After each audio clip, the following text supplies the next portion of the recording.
دیا گیا. رات رات پر زلف و رخسار کی بات کرو اور علم کی بات نہ کرو, تحقیق کی بات نہ کرو, تدبر کی بات نہ کرو. میرے آقا علیہ السلام کے غلاموں, تمہارے ٹیلنٹ سے آج بھی لوگوں کو خطرہ ہے, اس لیے دنیا تمہیں پڑھنے نہیں دینا چاہتی.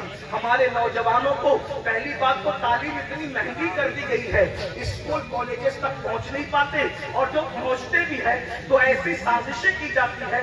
باضابطہ طور پر کالج اور یونیورسٹیوں کے اندر ایسے لڑکوں کو اور لڑکیوں کو رکھا جاتا ہے سازش کے طور پہ کہ جو اچھے تعلیم حاصل کرنے کے لیے اچھے ذہن و فکر کے بچے آئیں, ان بچوں کو محبت کے جھانسے میں پھانسو. یاد رکھنا, یا تو شباب کے ذریعے سے ان کو تعلیم کی توجہ کو ہٹا لو, یا تو شراب اور نشے کے ذریعے سے تعلیم سے ان کی توجہ کو ہٹا لو.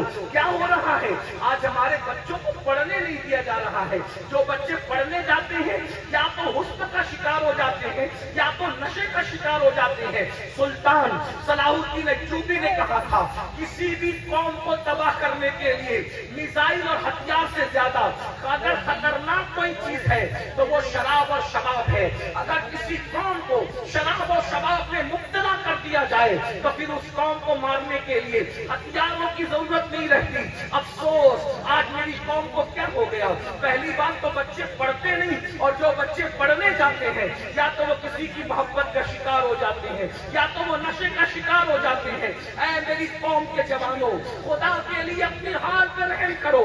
ستاروں کے آگے جہاں اور بھی ہے ابھی عشق کے امتحان اور بھی ہے, تو شاہی ہے, پرواز ہے کام تیرا, تیرے سامنے آسماں اور بھی ہے. نشے سے بچو, شباب سے بچو, حسن سے بچو, ناجائز محبتوں سے بچو. اس لیے کہ یاد رکھنا, تمہارے اور میرے رسول نے فرمایا, جس نے ایک مرتبہ نشہ کیا, ایک مرتبہ, اور اس نے توبہ نہیں کی, جب وہ اپنی قبر سے اٹھے گا یا تو اس کا چہرہ سور کی طرح ہوگا یا تو اس کا چہرہ بندر کی طرح ہوگا.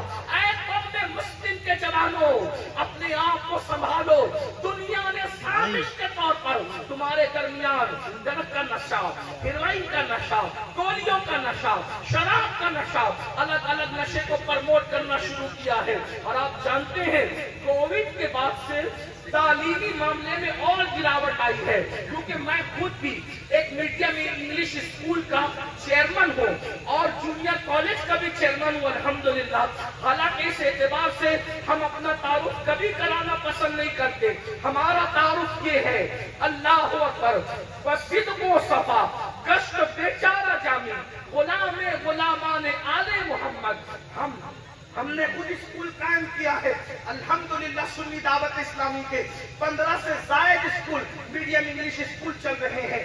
اللہ کا شکر ہے, تعلیم کے معاملے میں ہم محنت کر رہے ہیں, اس لیے کہ ہم جانتے ہیں اللہ کے رسول علیہ السلام نے 23 سال کی قلیل مدت میں جو پورے عرب کے اندر انقلاب پیدا کیا تھا وہ خالص علمی انقلاب تھا.